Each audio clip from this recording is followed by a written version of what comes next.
एक sequence action दे रखी है जो सीक्वेंस ऑफ रियल नंबर है और सेटिस्फाई करती है इस प्रॉपर्टी को x n plus one minus x n. ये ट्रू है सभी एप्सिलॉन के लिए जब एन जो है ग्रेटर देन इक्वल्स टू है एन नॉट के। तो हमें बताना है कि जो सीक्वेंस है वो इन चार ऑप्शंस में किन किन को सेटिस्फाई कर रही है।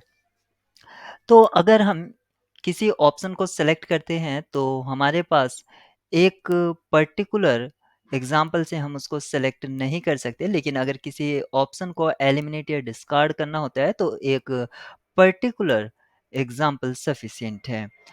एग्जाम्पल ए के लिए अगर मैं बात करूं तो -1 अगर मैं एक्स एन ये ले लेता हूं तो ये जो सीक्वेंस होगी बाउंडेड होगी और ये कॉची नहीं है। यानी कि ऑप्शन ए को सेलेक्ट किया जा सकता है इस एग्जाम्पल के थ्रू, लेकिन ये ऑप्शन ए पर्टिकुलरली ट्रू हुआ, इसलिए हमें इस एग्जाम्पल के थ्रू इसको सिलेक्ट नहीं कर सकते हैं। हमें दूसरा एग्जाम्पल कंसिडर करना होगा। एक्स एन को मैं कंसिडर कर लेता हूँ 1+1/2 +1/3 and so on up to 1/n। अगर मैं इस सीक्वेंस को कंसिडर करता हूँ तब क्या ये गिवन हाइपोथेसिस को सेटिस्फाई कर रही है?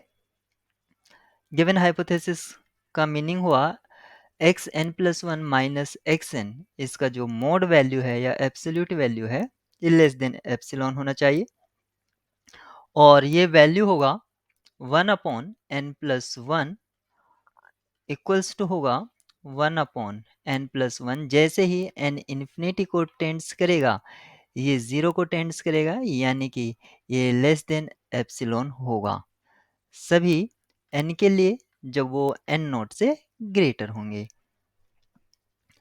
अब ये जो सीक्वेंस है एक्स एन हमने कंसिडर किया है तो आप यहाँ पर ये देख सकते हैं ये सीक्वेंस बाउंडेड नहीं है। This sequence is not bounded. Sequence अगर बाउंडेड नहीं है तो कन्वर्जेंट नहीं होगी, नॉट कन्वर्जेंट। अगर कन्वर्जेंट ही नहीं है तो वो कॉची भी नहीं होगी, या बाउंडेड नहीं है तो कॉची नहीं होगी और कॉची नहीं है तो कन्वर्जेंट नहीं होगी। इस तरह से ऑप्शन ए आपका यहाँ पर एलिमिनेट हो जाता है, Cauchy but not necessarily bounded. यहाँ पर अगर कोची होगी तो बाउंडेड भी वो होगी, ऑप्शन बी भी डिस्कार्ड हो जाता है। ऑप्शन सी क्या वो कन्वर्जेंट होगी, तो आप यहाँ पर देख सकते हैं कन्वर्जेंट नहीं है, नॉट नेसेसरली बाउंडेड, ये जरूरी नहीं है कि वो बाउंडेड हो। तो ये ऑप्शन डी को हम सेलेक्ट कर सकते हैं। Option D is correct.